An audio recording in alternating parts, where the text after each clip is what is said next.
We are 17 days away from opening day and just 3 weeks away from the home opener. Hey, it was a little bit of everything from the Chicago White Sox this past weekend. They won, they lost, they tied. A solid pitching performances, especially from Michael Kopech on Sunday. Jake Berger made it a double patty special on Saturday, and Oscar Colas adds not one but two home runs to his spring resume. You are Locked On White Sox, your daily Chicago White Sox podcast. Part of the Locked On Podcast Network, your team every day.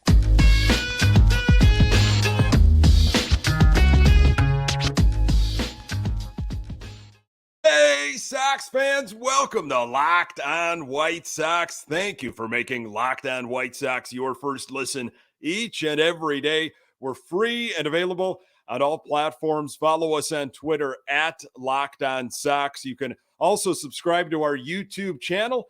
Just search Locked On White Sox. Hey, I'm your host, Nick Morawski, a lifelong diehard Chicago White Sox fan, recording this podcast just blocks from the ballpark in beautiful Bridgeport. You can find me on Twitter at Nick_GGTV. Locked On White Sox is part of the Locked On Podcast Network, your team every day. Hey, welcome back to Locked On White Sox. Man, 3 weeks away from the home opener. It's like a holiday. Cannot wait for that. Hoping the weather starts to trend in a better direction for us here in the Chicagoland area. But, you know, it wouldn't be the first time I sat through snow flurries at an opener. Really appreciate you continuing to pass this podcast along to other White Sox fans in your life as we do inch closer to opening day and get those questions in for our Mailbag Wednesday episode this week. You can do that at lockedonsox@gmail.com. Hey, White Sox spring training 2023 record. They are 7-6 with a tie in there, but they're not really counting those, are they? Let's go back to Friday. That was the big Sox-Cubs matchup. Not the only one that'll happen this spring, but this one was on the Marquee Network. Sox won 4-3. You had Lucas Giolito on the mound. His second start of the spring, gave up a couple walks in the small sample size. No home runs, thankfully, but he looked like he was in command for sure. 3 innings for Giolito, about what you expect. 3 hits, 1 run. It was unearned, a couple walks, and 6 strikeouts. You had Shaw, Lopez, Fisher, Navarro, and Cronin going after Lopez for the White Sox. Cronin gave up 2 earned runs in his 1 inning of work. White Sox pitching only issued 3 walks to the Cubs and struck out 11. Giolito, after his second start of the spring, he was happy with the performance and, of course, the pace of play. I felt more in rhythm with the pitch clock, said Giolito. I really like the pace. I like the pace of games right now. I'm liking it a lot more than I thought I would, Giolito said. When all the new rules and everything were coming out, I was like, sometimes I work a little bit slower, so we'll see. But I think the more and more I get this experience in spring training doing it, the more I'm liking it and the more I'm getting used to it. Less time to think. Get the ball and go, hear the sign, agree to it, and you don't have much time. Fire that thing and do it all over again until you're out of the inning. Yeah, I really like it. And, you know, we talked about this after Giolito's first outing of the spring when he kind of said similar things with regards to the pitch clock. And Lucas Giolito can be so cerebral, in his head, maybe overthinking. It's been a little bit well documented. And I think the pitch clock will benefit him, and he sure seems to agree with that. Don't have to overthink, agree, and just get going. And I think that pace of play, as soon as he finds that rhythm and he's comfortable with it, that's going to be a great sign. And that's another thing, that the spring training is good for. figuring out some of these new rules and with pitchers, specifically that pitch clock. Sox offense, they had 4 runs, 11 hits, 3 extra base hits. Grandal with 2 doubles. Boy, Yasmani Grandal continues to impress. Those legs must be feeling right. You have home runs by Ramos and Zavala. Vaughn had 2 hits. Sox, though, were 0 for 6 with runners in scoring position. Unfortunately, that was a trend all weekend long.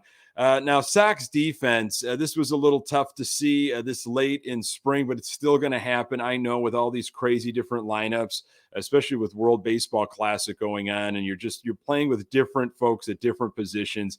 Sox defense had 3 errors, miscues in the 3rd inning, led to a run for the Cubs. Oscar Colas was in right field. He threw one into second base. It was a short hop. It was a tough hop.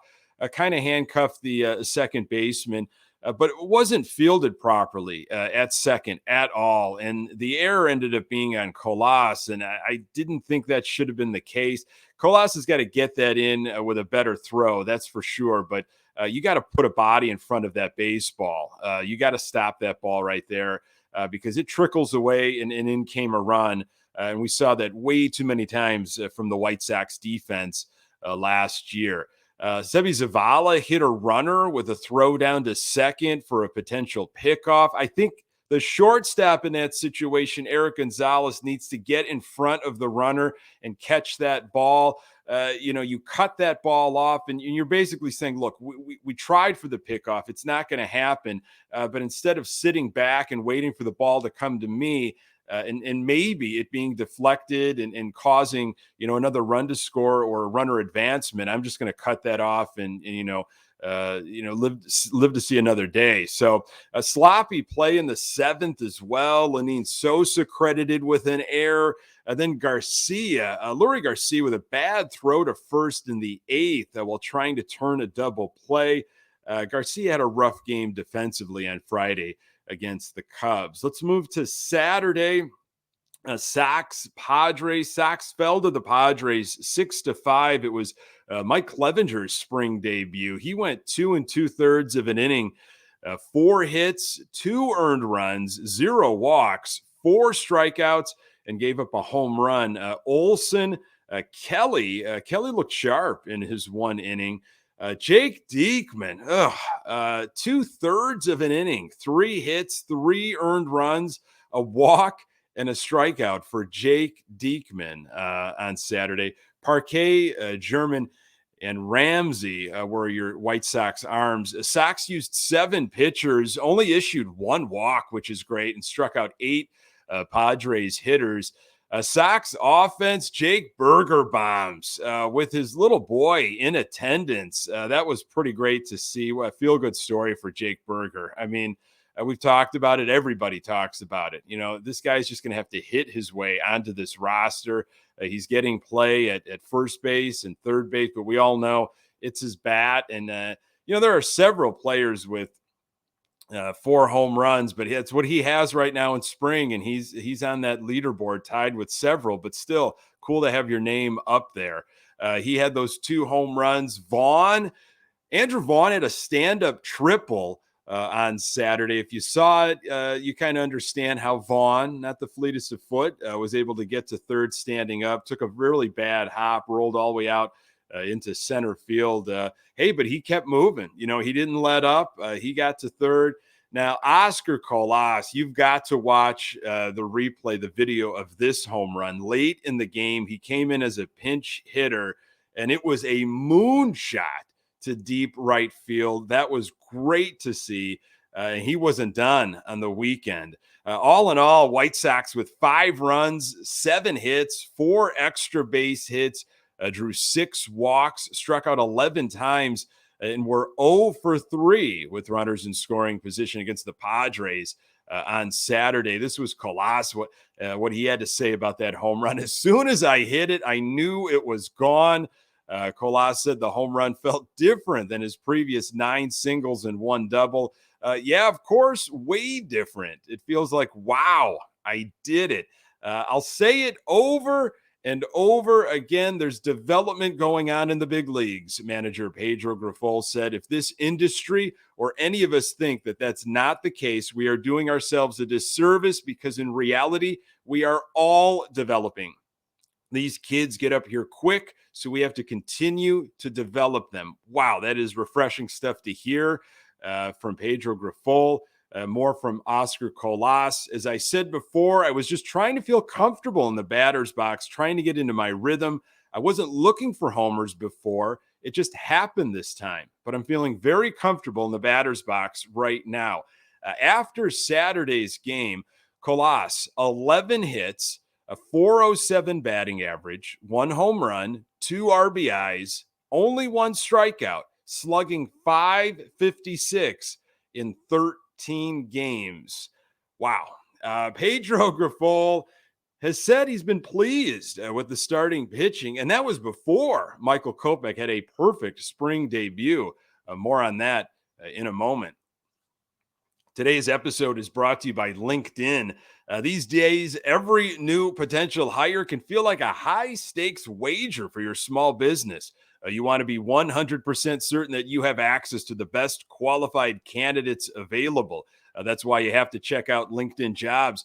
LinkedIn Jobs helps find the right people for your team faster and for free. It's why small businesses rate LinkedIn Jobs #1 in delivering quality hires versus leading competitors. LinkedIn Jobs helps you find the qualified candidates you want to talk to faster. Post your job for free at linkedin.com/lockedonmlb. That's linkedin.com/lockedonmlb to post your job for free. Terms and conditions apply.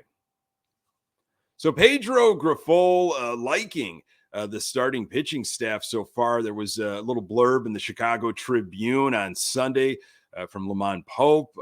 Rookie manager likes how his rotation stacks up. History says if you have a good starting rotation, good things should happen, Grifol said. We have a good starting rotation, so it's obviously a strength of this ball club. Group includes Dylan Cease, Lucas Giolito, Lance Lynn, Michael Kopech, and Mike Clevenger. No word if that was the exact order he's going with. But I feel all 5 guys are legitimate major league starters that can do a lot of good things and have done good things in the game, Grifol said, and they're more than capable of going deep in games and being familiar, even though it's a big factor in the game. They've proven they can handle familiarity over the years. Before the game, Grifol said of Clevenger's spring work, he's been there before. He's done it. He knows how to navigate 162 games. He knows how to navigate 30-plus starts. He's healthy. He feels good. He's strong. I'm curious to see over the course of the year, coming back from the Tommy John surgery a couple of years ago, how it plays out. But right now, he's as strong and as good as I've ever seen him. And I saw him in Cleveland from 2016 to 2020. Sunday's game was on NBC Sports Chicago. Maybe an opportunity to check it out, or at least recorded it, watched it later. Sox tied the Los Angeles Angels 1-1. Los Angeles Angels weren't throwing out their A-team at all. Of course, Ohtani and Trout not available, no Rendon. A different type of Angels lineup than what the Sox saw earlier in the spring. Lots of Angels players without a name on the back of their jersey. However, Michael Kopech took the mound, and honestly, even if those heavy hitters were in the lineup, Kopech, I think, still would have made good work of his time. Again, his first spring outing. Something I just noticed physically from Michael Kopech. He's got the shorter haircut of sure, but his legs, he looked like he put some muscle mass on his legs. He is bringing some power from those legs. They look very different than in previous years. So first inning, only 10 pitches to get 2 outs. Got an easy ground ball to Elvis Andrus, a nice strikeout. Pop out to the catcher for the 3rd out. Some nice communication there. Nobody running into each other. So easy inning.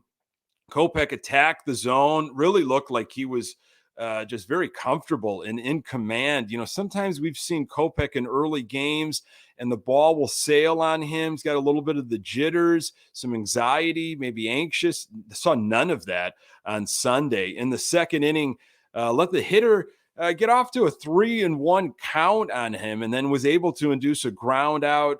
Kopech, again, going right at hitters, got a third out on a jammed fastball that was popped up in the infield to Elvis Andrus. Angels weren't really hitting Kopech hard at all. He was attacking the zone, which was great to see. Top of the third, Kopech's last inning, 23 pitches entering that inning, which was great. He had a full count, but then induced a fly out, 2 quick outs. When he missed on the corners up and down, he really didn't miss by much, and he got a ground ball for a third out. He was working quick, of course, as all pitchers are now. But I think, he made some comments about how working quick might benefit him as well.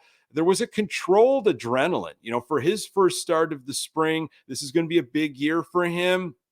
It seemed like he was able to kind of just keep things, calm and cool. And we've talked about over the offseason with Kopech, his interest and desire to become a pitcher, not a thrower. He just doesn't want to be known from some kid that can throw 97, 98 miles per hour. He wants to become more of a pitcher. Started to see that on Sunday in a small sample size. Kopech, 37 pitches. He went 3 innings, 0 hits, 0 runs, 0 walks, and 1 strikeout.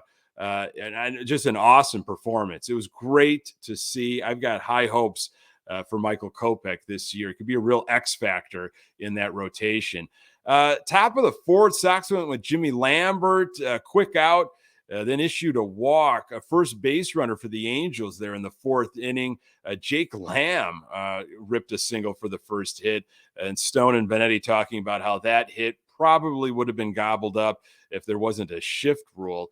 Lambert got a strikeout to end the inning. He was up in the zone, but tightened things up after each at bat. In the 5th, you had Avila. He was your Rule 5 guy. Again, Rick Hahn talked about, look, he wasn't going to take somebody in the Rule 5 draft. He didn't think they were going to have to, make the team or have an impact in 2023. Avila, pretty good. There was some action for the Angels, though, on the base paths. There was a pickoff attempt at second base.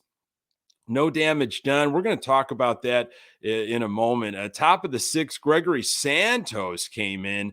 And again, is he one of the guys maybe that they carry in that 8-pitcher bullpen? I'm assuming it's going to be about 8. We'll see. He came over from the Giants back in December. Santos had some lively stuff. It almost looked like he had a screwball working that broke into a righty's hands.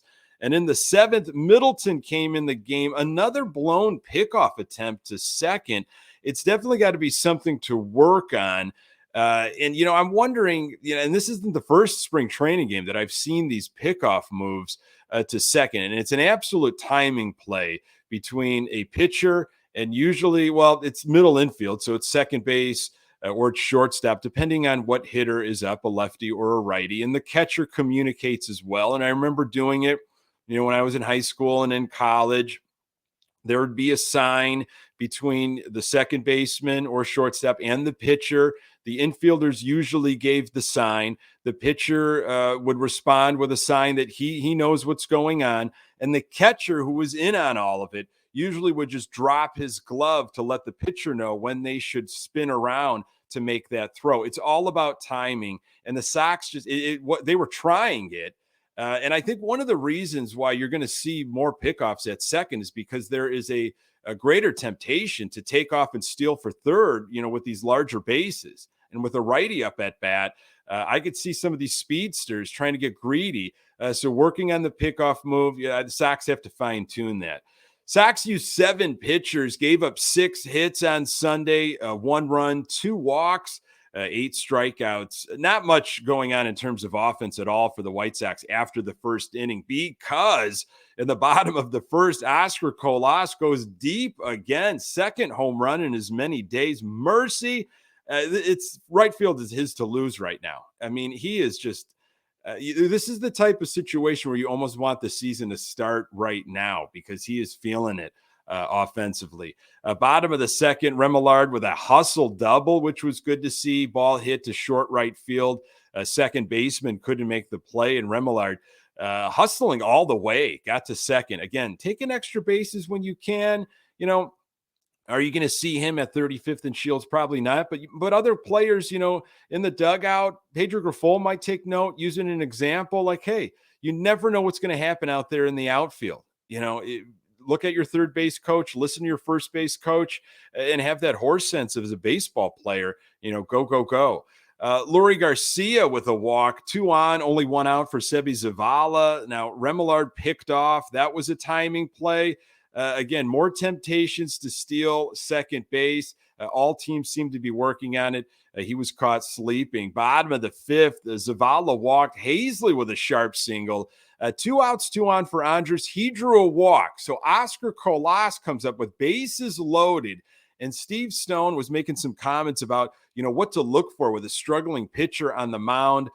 Colas flew out to left field. He did not swing at a strike. And I'm wondering with Colas, if he was just a little amped up, bases loaded, he could come up with a big hit, maybe a little too aggressive. That could be an example where he goes back in Tosar, Grifol, Castro. They work with him and just like, hey, this pitcher has got some shaky stuff. He just walked somebody. Be patient, let him come to you. So that was something that I think Colas can build on. Sox offense, 1 run, 4 hits, 3 extra base hits. Sox were 0 for 2 with runners in scoring position on Sunday. So Friday, Saturday, Sunday combined, Sox with runners in scoring position, 0 for 11. Situational hitting, absolutely need to get better. Hey, I'm going to share some thoughts on the last Comiskey, part 2. Was able to watch that this past weekend, and I might watch it again. It was outstanding. And what are the benefits of working with your friends? More on that in a moment. Hey, today's episode is brought to you by Built Bar. The Built Bar Madness Bracket is here. We know you have a favorite bar or puff, and now it's your time to make it count. Go to BuiltMarchMadness.com to vote for your favorites. I'm going to be voting for that double chocolate puff. So go out and support your favorite Built Bar or puff. When you vote for your favorite bar or puff, you'll be entered into a drawing where 50 lucky Locked On listeners will get a free box of Built. Not only that, but one Locked On fan will win a 12-month subscription to Built. You have to try Built's best bars or puffs.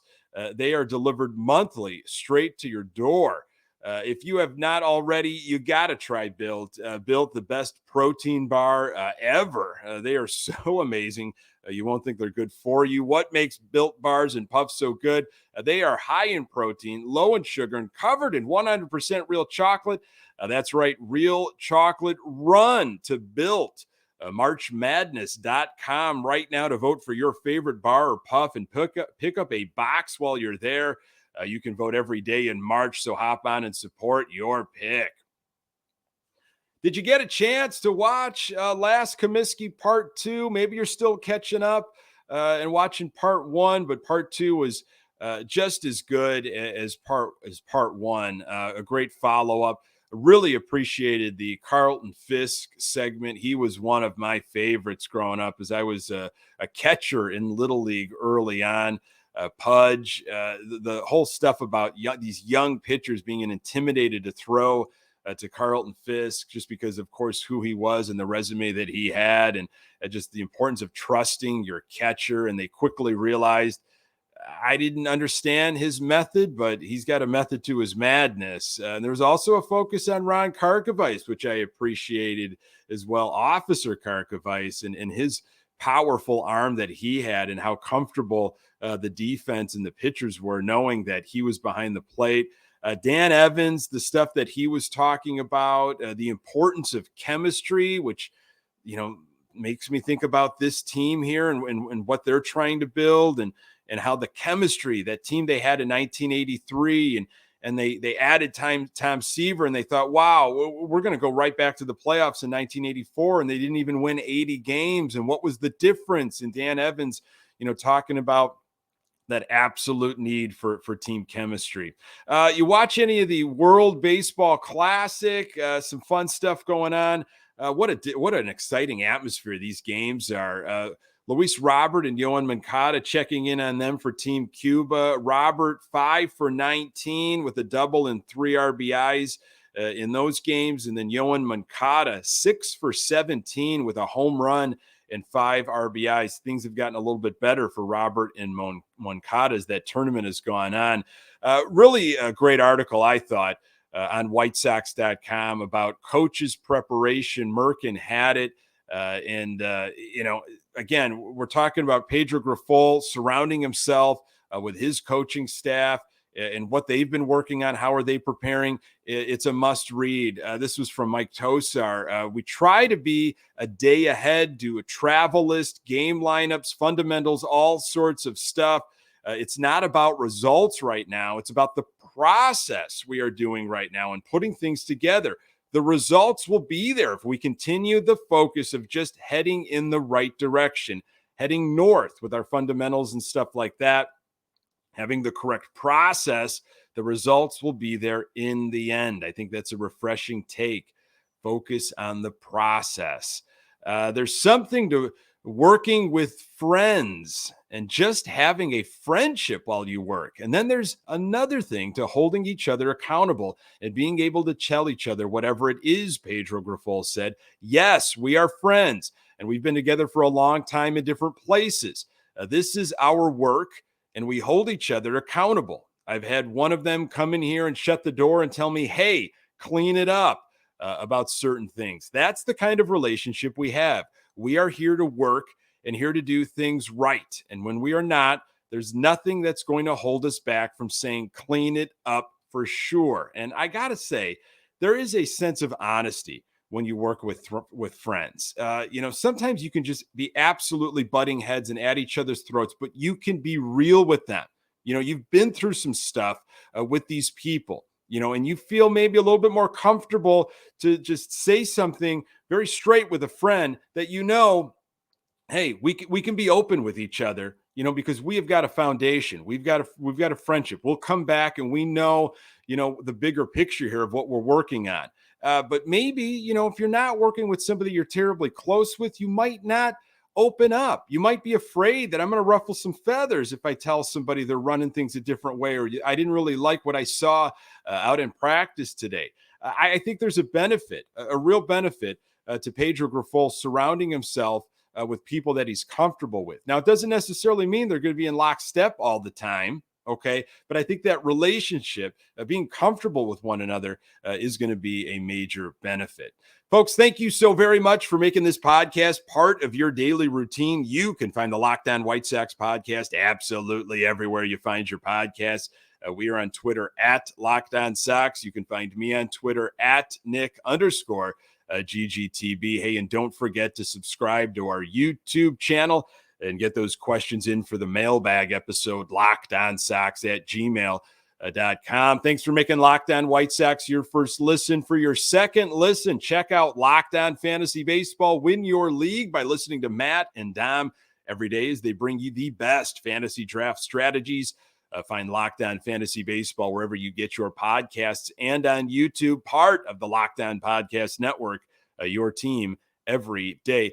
On the next episode, very excited for this, an original Locked On White Sox host, Herb Lawrence from CHGO, joins me to talk all things White Sox and maybe a little 108 tournament chatter as well. Hey, really appreciate you making time for the Locked On White Sox podcast. I'm Nick Morawski. Until next time, go Sox.